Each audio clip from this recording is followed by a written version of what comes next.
I was trying to like make money. I just didn't really know how. Right. I grew up with a single mom. I never had mentors, or I never was around money. I was always taught like get a job and work for someone, and I just knew that there was something more, but I didn't know what. And so I was just open. Welcome to the I Own It podcast with Ben Reinberg. All right, we are live in Laguna Beach, California at the Ben Reinberg I Own It studios today. And we just keep rolling out incredible women on the show. And today is no different. She's an entrepreneur, an influencer, a mentor. And let's kick things off. So I was hoping you could share more about, you're also a Midwestern girl. I am. Which touches my heart because I'm a Midwestern boy. Yes. And let's share more about your background and how you unleashed your personal it factor. I love it. Where exactly are you from? I'm from Chicago. Chicago. So are you? Can you hear the accent? Yeah, now I can. Yeah. Bears fan? Bears fan. Okay. You're a Vikings fan. Vikings That's fan. okay. Minnesota. But people think I'm from Canada. Yeah, same. Around here, they're like, "Are you from Canada?" I I'm know. like, I'm from Chicago. They're like, "Oh, Yeah, same. I'm like, you sound like you'd be from Canada." no. I was doing a training the other day and someone was like, "You're definitely Canadian." I'm like, "No, right below Canada, that's where I'm from." Minnesota. Yeah. Trying to get rid of it. Hockey fan? Yeah, the state of course. hockey, of Can you course. skate? Yeah. Okay. Yeah. Nice. Ski, Oh man. snowmobile, ice Wow. fish, Wow. all of it. Ice fish. Mm-hmm. Wow. Cool. Dig some holes. Yeah, I love it. Dig some holes, listen to you. All right, share with our audience your background and your personal it factor. Yeah, well, goodness, I got started in entrepreneurship almost 15 years ago. And at the time, growing up in Minnesota, I was working as a massage therapist for one of the top plastic surgeons. I was nannying 4 boys. And I actually bought my first house when I was 21 on a short sale with the idea of I'm going to have a bunch of girlfriends live with me to pay the mortgage plus cash flow.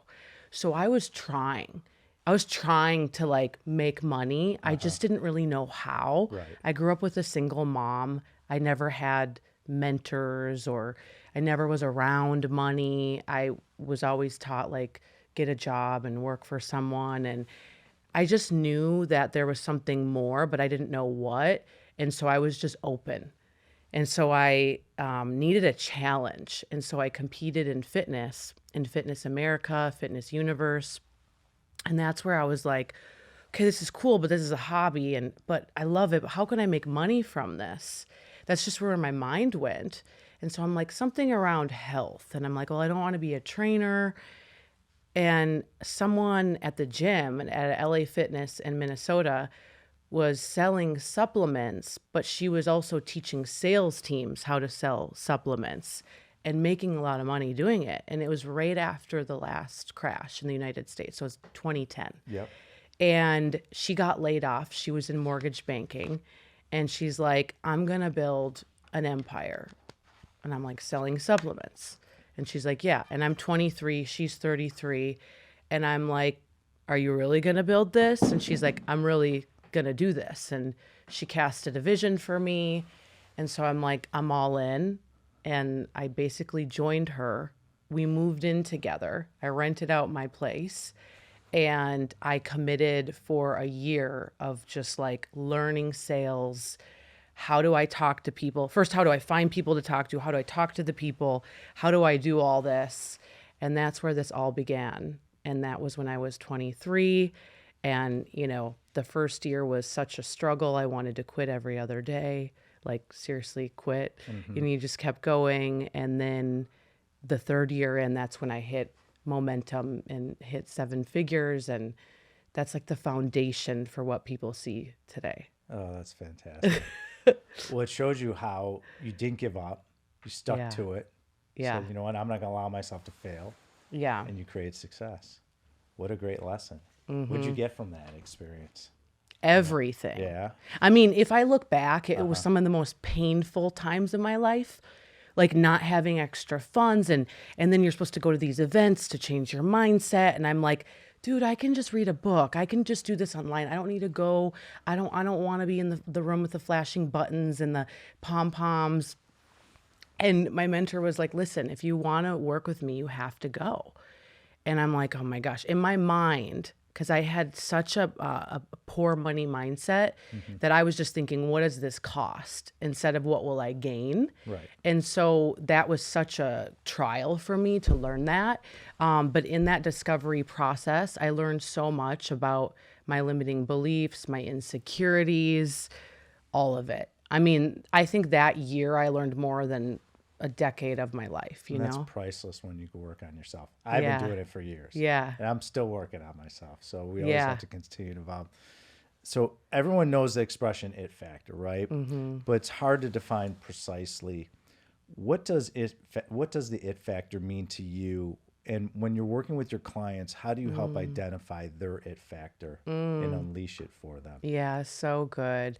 You know, throughout the years with working with so many different types of people, and then also just being a creative and being in different spaces and getting involved in different business ventures, what I've realized is I meet these people and all I see is their gifting on their life, their uniqueness, and then I coach them and they just don't see it. And it just pisses me off. I'm like, how do you not get this? And so, you know, I realized for me, if I look back on my life, I wasn't the smartest girl in school. I'm the only one that didn't go to college. You know, I'm a bit of a different kid, but I have strengths and I leaned into every strength that I ever had to be great. And so it's like what you focus on expands. And so the it factor is really looking at, you know, what is your strengths? What is your past life experiences, good and bad, that make and shape you, who you are today, including what you haven't healed from, what we've masked, what we've pushed down that can hinder our success. I also look at, you know, what gives you zeal. So what gives you dedication and commitment to a purpose, not just passion. Passion's fleeting, but what are you dedicated to and what's your focus? And then the last thing I'd look at is like, what's your innate behavioral patterns that you're born with, which we cannot change. And so I look at those 5 things and I want to map it out for people and for them to extract it and really think about it. Because ultimately at the intersection of all those things is what makes you who you are. And so when you have that understanding, you lean in and you're like, this is who I am. Like, let me stop masking myself. Let me stop hiding. Let me stop trying to be like another public figure that I look up to. Well, it's like you don't have the same DNA makeup. You're never going to be the same. And when people live in that way, they're living in a low frequency and they'll never be happy, ever, no matter what they have. Right. And so ultimately, that's what the it factor is all about. And I'm having so much fun, like explain it and, you know, really like open up to people of showing them the way I think it should be done or could be done. And it's been profound. And what I love about what you do, and when I heard you speak last, and I thought was brilliant, was everyone has their own DNA. Yeah. And it sends a good message because what it is that we're authentic. You're put on this earth to create something. You're a special person. And you don't have to live up to society's expectations, someone else's expectations. Be yourself. Be your Right. authentic self. Yeah. And it was, to me, such a profound message that you laid on the table when you spoke last. I loved it. Thank It you. really resonated with me. I'm like, she's absolutely right. Thank you. And it's true. Yeah. So I am really close to my mom. And she pushed me and supported me when I started my commercial real estate empire. I could not be the man I am and where I am today without her. You have a special relationship with your mom. Explain to me how important it is, your mom's influence. She was a single parent growing up. I have a lot of single parents that work for me as well, so Yeah. I really understand it. Tell me about your relationship with your mom and how special she is for you, like my mom was for me. You're going to make me cry. Come on, Oh you my got the tissues right next to you. You Let's know, get into it. it's everything. And, you know, now like growing up, I appreciate her so much more. I understand so much more.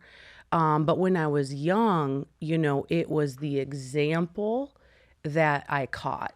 It's not what she taught, it's what I caught, right? And so I remember it vividly in Minnesota, like living in a small town. There's 3 of us, right? And she somehow is putting new volleyball shoes on my feet, paying for me to play junior Olympic volleyball, go to camp. Like, how is she doing all this with her job that is next to nothing, working for the state? And I always saw her every day of my life. Even to this day, there was a note card on the kitchen counter of her tasks. And it was like, stop at the grocery store, work 9 to 5, pick up Emily from practice. It was like a million little things. Sweep the floor. Like, we didn't have a lot, but everything that we had was well kept. And when my mom got full custody of us, basically, she got this job, she got this tiny little house, and she put flowers up and down the sidewalk, and it was like a little dollhouse. It was tiny, like tiny house, but she kept it so nice, and she just treated everything with respect. And so that's how I grew up, was like, anything you have, like, to much is given, much is required. And even like the little things we have, like, treat it really well. And I'll just never forget, like, even when the ice cream man would come to the house. I don't know if you had the Schwann's man in Chicago. Yeah. My mom would just like sit and talk to him forever. We had good humor. Okay. Like, you'd hear the music from down the street. Yeah. And the kids would come running. Yeah. And I remember that. Yeah. It's all good. Yeah. Keep going. Yeah. So she would just treat them like so well, like every single person. She was just so loving and kind, and is. So I saw that side of her.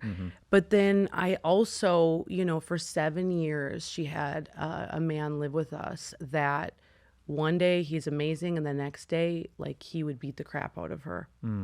And it was so scary. It was so scary. I mean, I remember like her ribs being damaged and black eyes, and we would have to make up stories.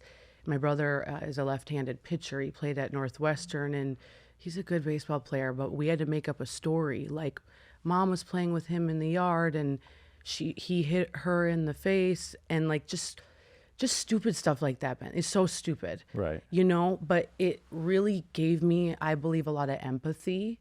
And I saw so much that no child should see at a young age, and went through stuff. And so I take that side of what I've experienced as well. And I've chosen to look at it as being grateful, because it's given me a lot of empathy for other people. And it's really showed me what I don't want. And it taught me to be a really strong, independent woman. Amazing. Your coaching philosophy is oriented and around a 3-phase approach: brand it, speak it, and sell it. Yeah. Share more about your approach, and how do you help your clients make more money? I love it. Well, when you look at branding, speaking, selling, if I look at anyone, whether it's a realtor we're mentoring, or a network marketer, or someone in the beauty space, or photographers, they all need a brand.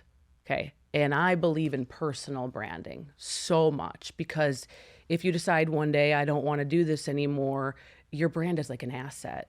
So let's build that up digitally as well, right? And so on both facets, digitally, websites, all of it, what's all the mediums that we can use? And then speaking, you need to be able to communicate. Like, there's a girl right now we're mentoring that's running a nonprofit, but she's like, I don't want to talk. And we're like, how is anyone going to give you money, honey? Like, if you can't pitch us, if you can't give us a presentation, your nonprofit's going to go nowhere, right? And if we look at every area of business, those that can communicate and speak dominate. So that's an area we need to learn. Or I also work with a lot of people that they do desire to go get paid for a keynote. They have a wealth of knowledge. They could be making $20K for a 60-minute keynote if they were to package themselves correctly. And then, of course, selling. We all are selling something. And so we give them fresh ideas of ways they could package their existing knowledge and turn that into sales, or even if they already have something, how they can increase their sales. And so we look at those 3 areas and we go to work on them. Okay. And not all at once. We work on one area, we give them a playbook, and then we guide them through until they've completed it. And then we also put them, and this is my philosophy, to put people into a growth environment where they're challenged, where they have accountability. Because I think everybody's like, oh, I want to do all these things. But if you need someone to hold you accountable to it, and you need to raise your peer groups, and it'll raise your standards, and it'll raise your network, and you can, have shared ideas. And so that's what we've created with the It Factor mentorship, and it's going really well. Do people gain more confidence after going through it, which helps them make more money? Heck I have yeah. to imagine that's the root of it all. It's the root of it all. And the foundation of it is personal development and spiritual development. Oh, that's great. So, when we created this company, which is fairly recent, because, I'm really transitioning in a new phase of my career, I'm like, I'm ready now after a decade to really train people my own way. And I said to my partner, Jake, I said, listen, I am not going to leave areas out that have completely given me confidence, which is the spiritual side. Right. And, helping guide people and heal people so we can break generational curses, so they can have ultimate fulfillment. Otherwise, if you don't address that, you're going to gain the whole world and lose your soul. And you're not going to be happy. I know this even with my own life. And so it's been amazing, and we're having fun. Yeah, I've become very spiritual over the years, and I totally agree with you. And it helps you become more fulfilled in life. And so it's a beautiful thing you just touched on. So I believe your clientele is primarily purposeful entrepreneurs. Mm-hmm. And I know what you mean by purposeful, intentional, and with a sense of purpose.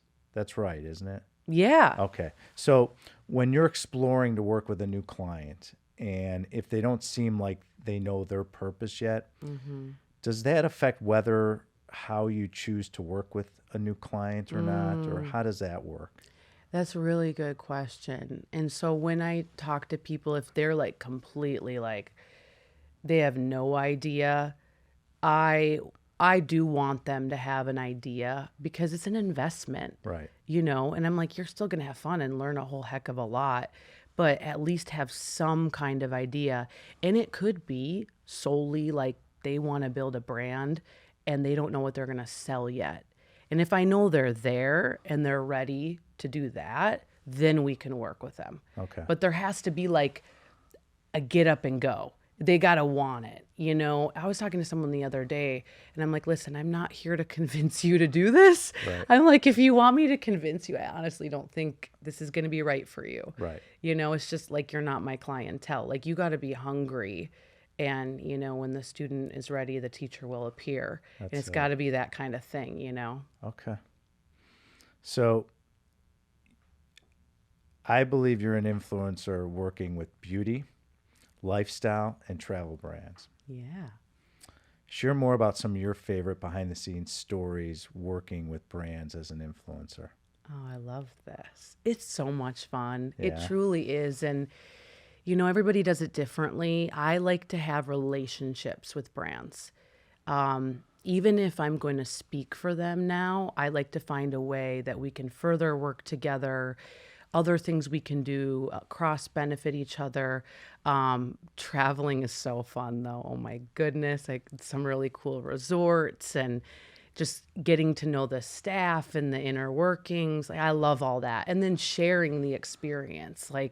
And I do a lot with beauty, a lot with health, stem cells, any skincare service you can imagine. And I love obviously experiencing the services and going, okay, I would do this. This is great. This isn't so great. But I love lifting up people and supporting their dreams. And so I feel like now even I'm working on a couple new products we're in formulation for, which is so exciting. But it's another woman's dream. Like, she started, I'll just say it, I'm doing a fragrance line. Okay. And it's so fun for me because it's like this was her dream. She's established it. And now she's coming to me and we're creating a scent together. And it's like together we're making dreams come true. And to me, it's like the ultimate thing, you know, to be able to support her. Plus she's supporting me. There's like so much synergy in it. And I just love it. I just love it. You can tell I could talk about this all day. Oh, we got time. You share a lot of workout advice. Okay. What are some of your favorite workouts? And what does your workout routine look like these days? Oh, this is good. So I've learned so much because I've competed forever. Like I played volleyball since I was, you know, this big. So You I don't was, seem that tall to be this volleyball player. I was like a okay. digger, like Oh, a you were a digger. libero. Okay, Yeah. And then like I'm flexible. left-handed. So I am as well. Oh, yeah. You know what they say about left-handers? We're really creative, Creative, smart, beautiful, Gorgeous, beautiful people. talented. Keep going. We don't have a big head or anything. Right, it's like you got lay out the laundry list. Keep going. Yeah. Oh my gosh, I love it. So share about your workouts. Yeah. And what you do. Yeah. And everything I always share, I always tell everybody, like, listen, this is from my experience, trial and error.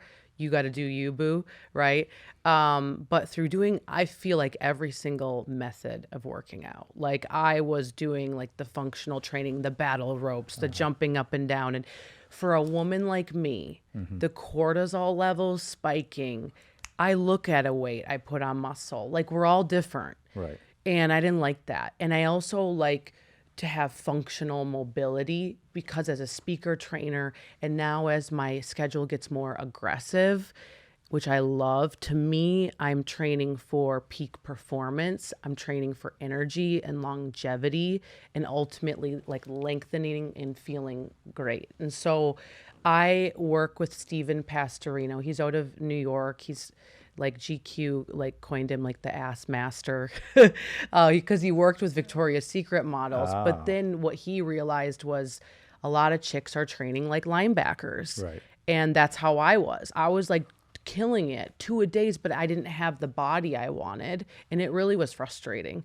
And so I started with him and I lost a ton of inflammation. And again, it's all hip mobility, longevity, lengthening. It's amazing. And so it's called Freeform. He's in New York City, but I do it digitally.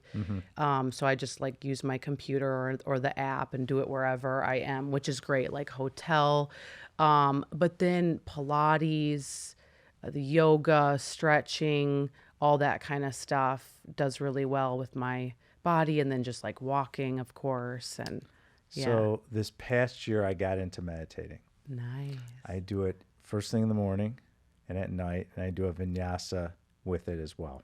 Nice. Do you meditate at all? Yeah. And share with me, like, what does it do for you? Like for me, obviously I'm calmer. I communicate better. I don't get triggered. I can manage stress like that really well.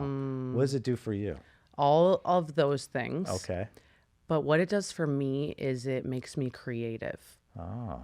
So I access a part of me, like when I'm shutting off the world, Right. I access a part of me. And I believe it's like God speaking to me, but it makes me so creative and have like this clarity. It's like the fog is lifted and I'm able to have greater ideas and then act on them because it's not so cloudy. And that's what it does. So I get motivated from it, for sure. And then just gives me peace. You know, being a naturally anxious person, it just really gives me a ton of peace and clarity, I'd say. So when I started doing it, my ass was hurting, and I was figuring out, like, what am I doing wrong? Lady who works for me sent me for my birthday a meditation pillow. Oh. Best invention in the world. Oh, I need to get one of those. Oh, you got to. It's a game changer. They're like long like this, and you sit on it, and it's so like comfortable. Like you could totally get into meditation. It's amazing. How long do you go for? So one of my mentors has me in the morning. I do 30. So I wake up. I do 36 minutes of meditating, and then I do 36 minutes of vinyasa. At night, I do journaling, vinyasa, meditation. Wow. And I go right to bed. Oh, I bet. Yeah. This is good. But what that routine has allowed me to do is become even a more heightened and better version of myself. So I'm always looking like, who's the real Ben Reinberg? Yeah. And unfolding and unpeeling the onion, and getting rid of root experiences and limited beliefs. And because here's what I felt. I realized, how do I become the best family person to my kids? How do I become the best entrepreneur? How do I become the best employer to my employees and lead, and also out to the public? And I realized if I'm not the best version of myself, I'm not doing anyone a benefit. Right. I can't help someone. I can't influence them. I can't teach them. I'm not acting as a good example. And so I just started realizing, and I said, this is good stuff, and I got to double down on it. And that's what I did, and it works. That's so so, it's like a drug. You get addicted to it. it is, but So- I need to up my routine. I feels Well, like yours is I- so long. Well, I just learned a new thing, too, that I'm working on. So someone taught me, they said, 888. And I said, what's 888? They said, you work so many hours and so hard. And did you ever see that life's passing under your feet? And I said, yeah, it's kind of crazy. And they said, here's the new routine. 8 hours of sleep. You go to bed at 9, you get up at 5 because I get up early. That's your bedtime. I don't care what's going on in life. I don't care, you're going out to dinner and have a date. You're spending time here with employees, whatever. 9 o'clock comes, you're in bed. Yeah. And you don't justify to anyone what you're doing. Yeah, That's love it. you. Yeah. 8 hours of fun a day. That's the hard part. Because I'm like, I don't even know how to have fun anymore. I get I'm trying this. to figure this out. I get this. So yeah. I said to him, I said, define fun. And then he said, in 8 hours of work. I said, what if I do 10 hours of work? He goes, well, then you'll have 6 hours of fun, but you'll figure it out. So I'm trying to figure out into my next stage is, what is fun going to mean to me? Right. And that's something you could use if you ever want. I love 888. that. The sleep thing, I'm so with it. Yeah. And I've been doing conferences for years and years. Right. And I am always the chick, like, I'm here for a good time, but not for a long time. Right. And I like vanish. They're like, oh, where did she go? And I'm like, I just vanished.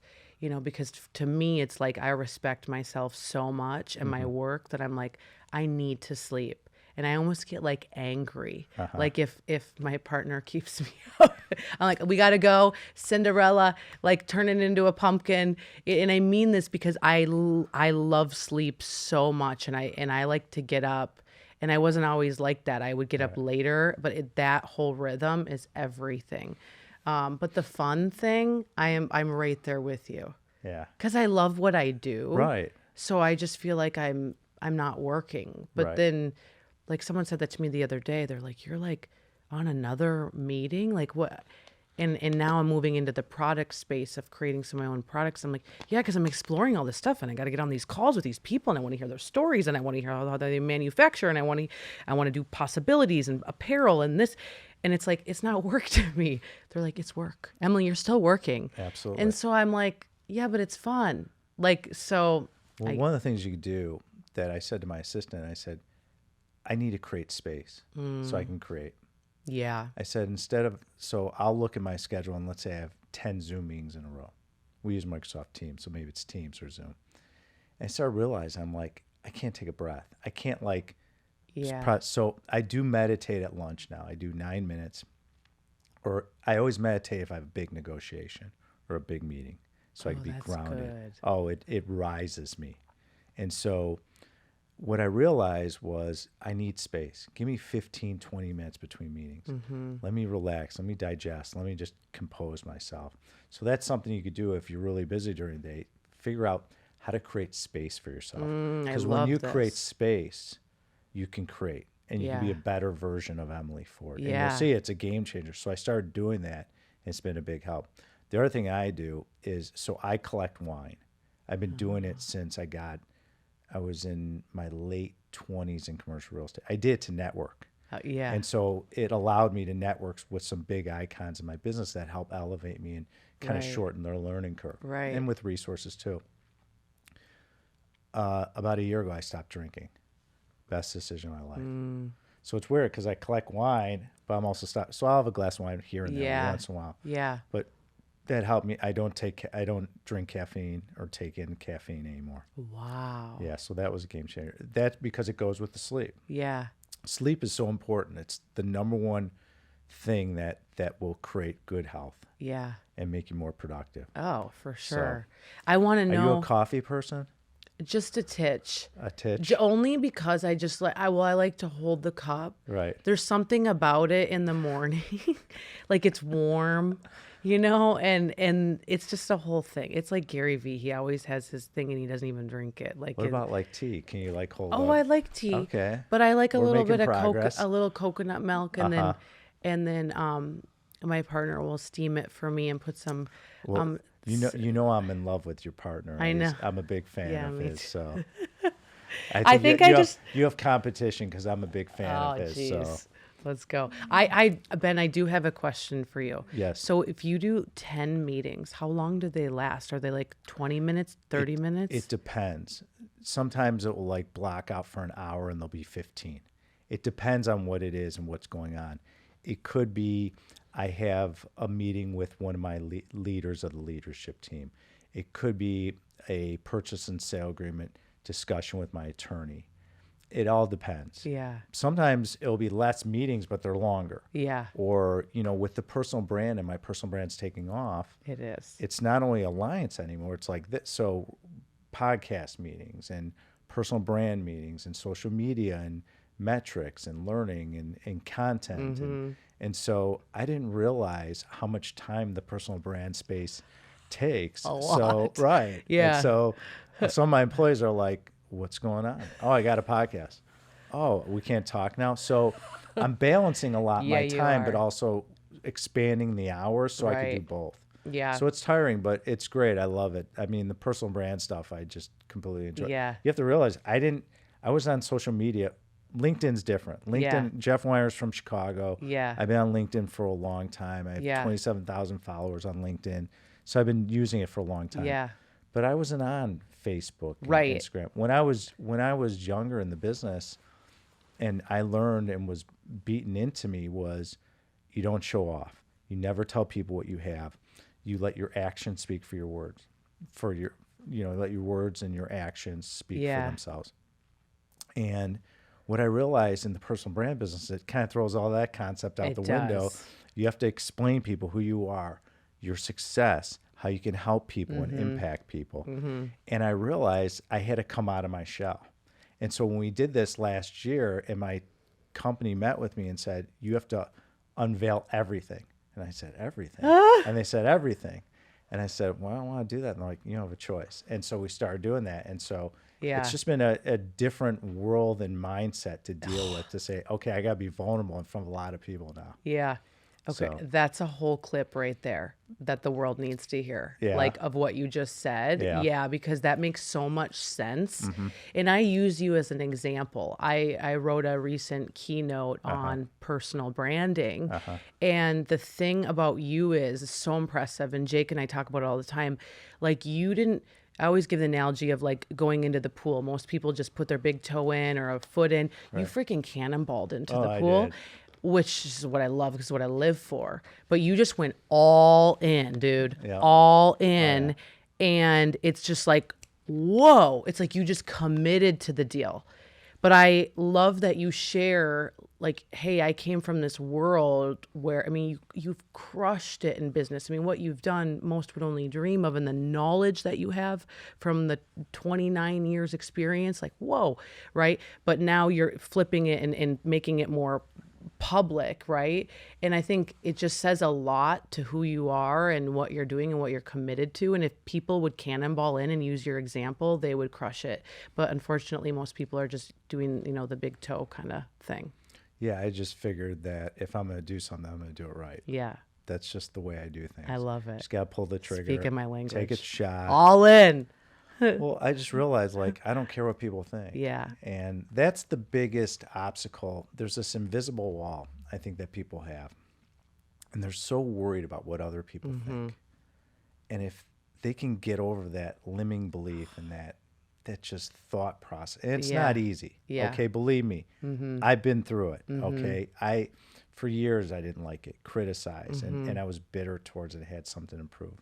But if you can get past that wall, Yeah. it's a beautiful thing. Oh, it's a beautiful freedom. Freedom. Mel Gibson, Yes. Braveheart, freedom. Yes, absolutely. Enough about me.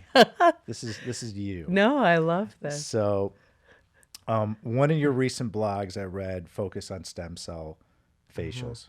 Oh yeah. I had stem cells 3 months ago. I had 2 injections in my brain, and I was telling Jake this. And what it did for me was I don't need glasses anymore, and I also look a lot younger too. You look amazing. And so, what was your experience like? And tell me about your experience with stem cells, because we have had experts on the show that are stem cell experts, and I think it's fascinating. And you seem to be into it, and I'd love to hear your thoughts on it. Well, I'm no expert, okay, Right. but I go to the experts, and I'm like a little private investigator. You know, I really am when it comes to anything that's worthwhile knowing. It's like I put my antennas up and I collect data until I'm ready to like give it a go. And one of my greatest mentors, they're in their 70s, they're a couple, they look incredible, okay? And I know they take care of themselves. We do health and wellness together, but there's another level. And after I got COVID twice, I was backstage with them, and I was like, I just am still not like back. And I'm like, dude, I'm doing the IV drips, NAD, I'm doing everything. And she's like, well, let me tell you a little secret here. She's like, we have these doctors in Cabo, stem cells. And she goes into like their life testimony when they had XYZ happen to them, this ailment, this. And she's like, this is it. You need to go. And so, yeah, Jake was actually with me, and he was like, okay, when, where, can you put me on an email? And he's like so proactive. Jake's like, I'm there. He's literally emailing. Jake's bag was packed already. Yeah, it already, you know, and we've heard about stem cells, but it was like, for me, receiving it from people that, you know, I trust with my whole heart, like in seeing and knowing their example. So that got me in. And so we went, and for me, it was the energy piece of it, but then just getting educated, I was like, why wouldn't I do this? This is like the prevention plan. And then I'm like, oh my gosh, you can put stem cells in my face. Like I would do a vampire facial. This makes so much sense. And so we went, got hooked, and I felt so much better. And it's one of those things, like the scientific research is there. I mean, if you read even like Tony Robbins' book, Life Force, we could go on and on. Right. It's like, for me, it's like, why would I not do this? The data is there. And so it just makes so much sense. Again, it's about peak performance. Right. And my purpose means so much to me that I'm like, whatever I need to do to be better, I will do it. Okay. Beautiful. Love that. So, I believe you're on season 3 of your podcast, The It Factor. As someone who's less than a year into podcasting, what advice can you share with me about podcasting? You seem to be a little bit more of a veteran than I am. I don't know if I'm a veteran. I mean, I turned on the mic during COVID Okay. because previously I was traveling so much. I was building teams in Europe, South Korea. I was always on a plane, and COVID happened, and I was like having a crisis with my own self of like, I mean, I think everybody was. I'm like, what do I do? And so I turned on the mic, and I'm like, let me just tell people what I know, right? Right. But then it evolved like anything does. And I realized I love interviewing and I love in person because there's really nothing like it. And when else would we sit and have an in-depth, meaningful conversation? When? Right. Like, you know, there's so many people that I've worked with that, again, they would never just cold call them up. Hey, do you want to go to dinner tonight? It's just, come on. Right. And so the advice I would give is try to have guests that excite your soul. And, you know we need a lot of guests. That's just how it goes. You got to fill it up. But for me, it's so much more fun if I'm genuinely like, no, I want to have a conversation with them. like I selfishly want to talk to them, it makes it the whole process better. The extraction process, the interview, all of it I find is so much more exhilarating, so much more fun. So I would say that. And I also think you have to trust yourself. So in the beginning when I started, I was like, and still do have a note card of me. When I was with Ed Milet, I was like down to the, the minutes practically. And then I just started to say, Emily, like there's moments like just trust yourself. And what I mean by that is like, if someone says something and you're like, no, I want to go there and it's off script, just go there. Because I have found my interviews that I just go there, they're so much more open, they're so much more authentic, and you never know what's going to come from it. Well said.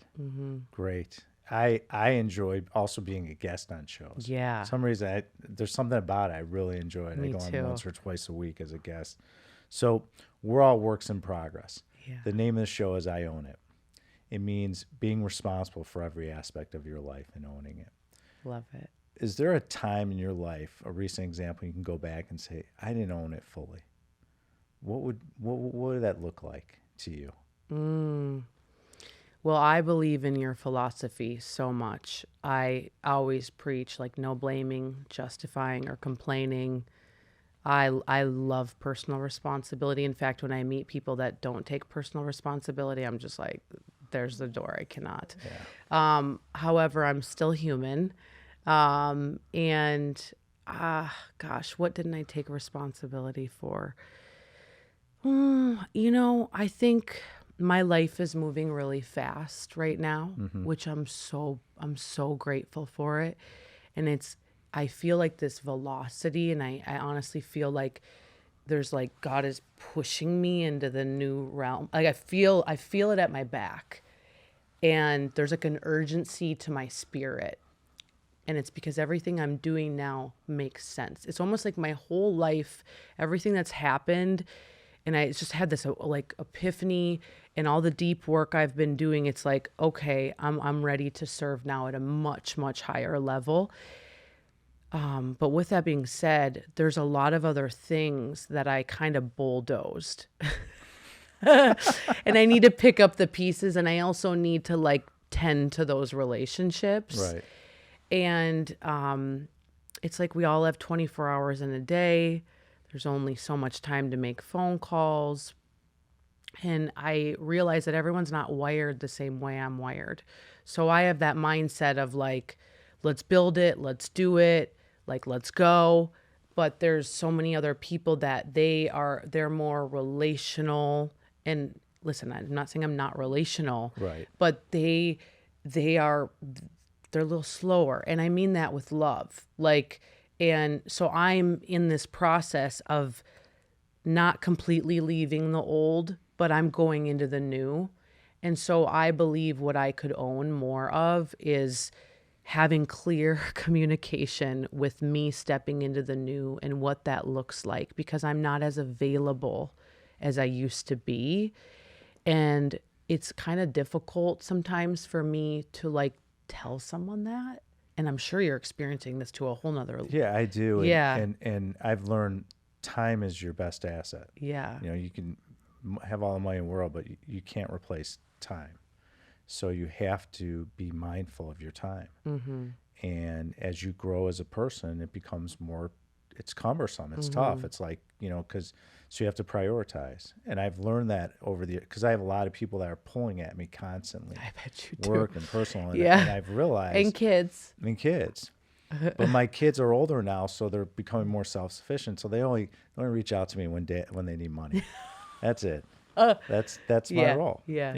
Or they need advice. Yeah. But at the end of the day, I realize all you have is your time. So if you could manage your time and master it and focus on and prioritize it, it becomes a lot easier to deal with. And also take a step back and find out, where do you want to spend your time, right? And so that's why that 888 was an interesting concept that I gravitated to, because I said, okay, this will allow me to figure out my time. I love it. And when you have that fun time, you decide who you want to spend it with. Yeah. And I realize, I know you and Jake understand this, is that who you surround yourself with is so important. What they're pouring into every day, thoughts, And so I am so mindful, so careful of who I surround myself with. That's why I surround myself with you guys, you know, the loving, great, spiritual, talented, beautiful people. And what that does is it allows my gratitude to grow. Why? Because you guys contribute to my life. And you could say something to me that carries with me for years. Just like when you spoke on stage about the DNA. That's in me. That contributed to me. That I learned something. And so I realized that that's what I want around me. And so I see that in my employees. I look at some of my employees and I could see their physiology has changed.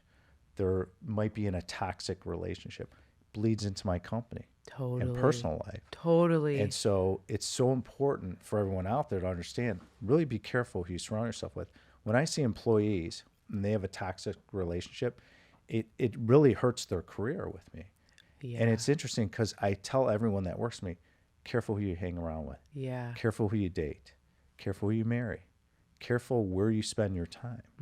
Because if you want to be successful, people will bring you down quickly. And then all of a sudden it starts bleeding into a department, and then I have to get rid of it. Yeah. And so it's so important. Everything. Oh my gosh, everything you're saying right now, it's like my heart is like beating fast because I'm like, it's everything. It could cost you years That's right. of your life. It could right. cost you that book you should read, that thing you should do, that thing you should heal, that experience you should have. It is so important. I always pray for discernment, and I pray that God will just speak to me. Like if this person's not meant for me, like smoke and mirrors, or they have a bad motive. Like I just say, make it known. Like make it known. I don't got time. Like That's right. make it known, you know? And I completely agree. Like I want to be in community with people that see me for me, and they're not making me feel some kind of way. You know, like I just feel like I just want to grow with them. I feel loved and supported and not judged. Where I think a lot of people spend time with people that judge them, to be quite honest. And it's like, no wonder why you're not wanting to create that thing or do that thing, or you're questioning yourself 24/7 because you're hanging out with like Debbie Downers, you know? Yeah. It's everything. You are, show me your friends and I'll show you your future. Yeah. That's what I tell people. Yeah. That's what changed my life and what made me a millionaire when I was 26. Right. All my friends were like 40 and they were just completely different. Different wavelength. Yeah. Different thoughts, different work habits. Yeah. And so it makes a big difference.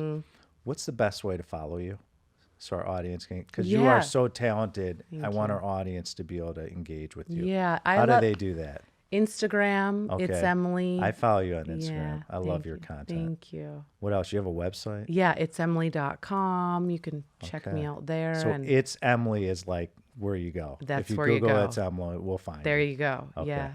And great podcasts as well. Thank you. So we're gonna wrap up with our 3 questions. Are you ready? Okay, I'm ready. All right. I've been waiting for you to come on. So I want to hear your answers. Okay, let's go. I gotta get ready here for you. I'm like, All right. I feel like I'm So- doing the 50-yard dash. So over here we generally have a couch. Okay. Okay. How old are you, by the way? I know you're not supposed to ask women, but it's Oh, I don't relevant. care. Like 35. Okay, you're still young. So you're laying on the couch, and you're this gorgeous, sophisticated, talented 35-year-old Emily Ford. And so close your eyes. Roll back to when you were 16. You have all this knowledge now, all this experience. You have the love of your life in your life as well, and you're evolving. Now you can go back to 16 and give yourself advice. What would you share with your 16-year-old self now, knowing who you are today, so you can grow as a person? Wow. I would share with her to stop having expectations for how things should be and how you think they should have gone. And for such a long time in my life, like, I don't want to say I was a victim, but I did fall victim to my story. So the minute I changed my story, I changed my life. And I have so much freedom now that I didn't have when I was 16. I was angry. That's great. Love that. So it's our last day on earth. God forbid. It's just me and you. Okay. It's our last meal together. What are we eating and what are we drinking? It's your choice. Oh, well, I just Now imagine. we can roll back to the Midwest. Our No, roots, but I don't what want are a we doing? casserole. All I right, don't want. all right. No, What are we doing? no hot dishes. No hot dishes. We're in Athens, Greece, Ooh. and we're at this place called Mama's, and there was a wood fire stove, and Okay. they're literally like making the bread. Like right there, the wood fire grilled, and it's Mediterranean, and there's the hummus, but it's not like what you think. Right. It's fresh. Okay. It's the fresh of fresh, and they're pouring some red wine, and we see the Acropolis and the skyline. Oh, God. I mean, it's a whole deal. Wow. And we're just eating, and it's great. What a great answer. Yeah. Sign me up. Okay, let's go. We should go right now. Yeah. Huh? So in our studio, you see we have a grand piano, Yeah. we have drums, and we have electric guitars. You can bring in any band or musician into the studio. They could be living or deceased to play us a song. It's your choice. Who is coming in the studio to play us a song? And what song would they play us? Oh my gosh. Would it be something classical? Like, do I want like Frank Sinatra? Oh, there's a pretty good guy who used to be around from Minneapolis. It was pretty cool. Prince. He would be a good choice. Let's get Purple Rain up in here. That's what I said. Really? How cool would be Purple Rain on, on the dude. piano? Yes. No, but that's my choice. What would No, be your I choice? like that. You like that choice? Yeah. All right. Or no. I don't want to No, influence no, you. no, That's no, the no. problem. You know, I would have Marilyn Monroe come in. Okay. We share the same birthday. Oh, wow. And I just love how, like, the exquisite classic vibe. Okay. Yeah. And would Frank Sinatra be singing in the background? Oh my God. Can you imagine? That would be cool. That'd be so cool. Nice. Yeah. Well, Emily Ford, thank you so much for coming on the show Thank today. you. If you are interested in learning more about the Ben Reinberg I Own It show, drop kick that right-hand button on YouTube and click subscribe. Feel free to click like as many times as possible so we could share outstanding knowledge and content like Emily just dropped today with the rest of the world. Feel free to log on to benreinberg.com. You can follow me on social media platforms. And for commercial real estate knowledge, if you're interested in investing in commercial real estate, feel free to go to my company's website, alliancecgc.com. You can go and log on and see our brand new fund, the Alliance Medical Property Fund. We are the leaders in the industry, and you can build wealth through passive investing as well. Emily Ford, thank you for joining us today. You're such a pleasure. Thank you. And wishing you all the success in 2023. Likewise. This was amazing. Cool. Thank you for listening to the I Own It podcast with Ben Reinberg. To hear our past episodes and connect with Ben, visit benreinberg.com.